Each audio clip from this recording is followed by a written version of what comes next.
The Chapman Mountain Nature Preserve is one of our newer open preserves, but we've been preserving land on Chapman Mountain since 2001. So we would like to preserve the entire mountain, so there's a couple parcels left to make that happen. And one of them we're actually trying to acquire right now. It's about 86 acres on the kind of northwest side of the mountain. And the reason we want to really make this preserve total, like have the whole mountain, is because it gives a great opportunity for long distance recreational opportunities like the trails, but it also creates a really great habitat for the animals. So the larger the area, the more diverse habitat you have, the more different types of animals you're able to accommodate. And you know, we've got so much development going on in the community now that all of these places, especially closer into town like this, it's really important to try to preserve.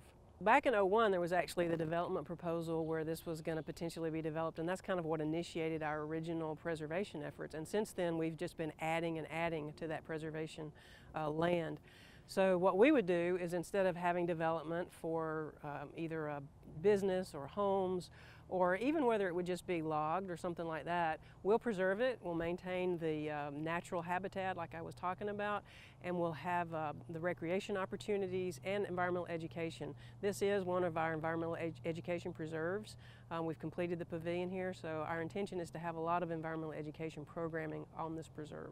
Chapman Mountain is special for a lot of reasons, not the least of which is just because it is so close to downtown Huntsville. So it's very, very convenient for people to be able to get out and enjoy nature or enjoy a hike, get a little healthy exercise, and not have to drive very far to get there. So a big part of it is just the convenience of having this here. Obviously the clean air that's created by the forested canopy is great, also close to downtown. So having that amenity here is very important. We opened this preserve last year in 2018, and we've built 3 miles of trails since then that are open to the public. We just got an agreement with Alabama A&M late last year to expand the trail network on a property that they own just north of our property. So we're going to be adding trails there, and this piece that we're trying to acquire is right in between both of those. So it's kind of in the corner. It would allow us to make a loop trail connection between the two properties. So we're pretty excited about that. We've been acquiring property since '01. We gained access to it back in 2017, and we were able to open the pavilion and the trails last year, and we're working with a disc golf group to put in a disc golf course right across the way there. So there's several ways that we acquire property, and this particular preserve has kind of had all of it. So we had some property that was originally donated for the preserve, and then we had what we call a bargain sale, where an owner sold us the property but at a reduced rate. So they got a good tax write-off for the charitable deduction part, and then we were able to afford it because it was a reduced rate of price. And then this parcel that we're trying to acquire now, we're just doing a straight purchase, so that's why we're raising the money, is to do a straight purchase of property. We are putting out an all-call, if you will. We're talking to as many people as we can, trying to educate them about the importance of this property, the fact that it is available. The owners had another opportunity to sell it.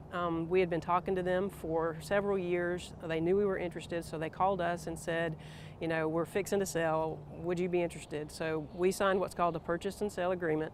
So we have 6 months to raise the money. So August, we're a couple months in, so August is our deadline to raise the funds to be able to buy that 86 acres. And there's, you know, multiple owners, like I was saying, but one of the larger landowners was the Terry family, and they're the ones who donated some and then did the bargain sale on some, and they also gave us money for the pavilion, so they've been very helpful, and they're longtime supporters of the land trust.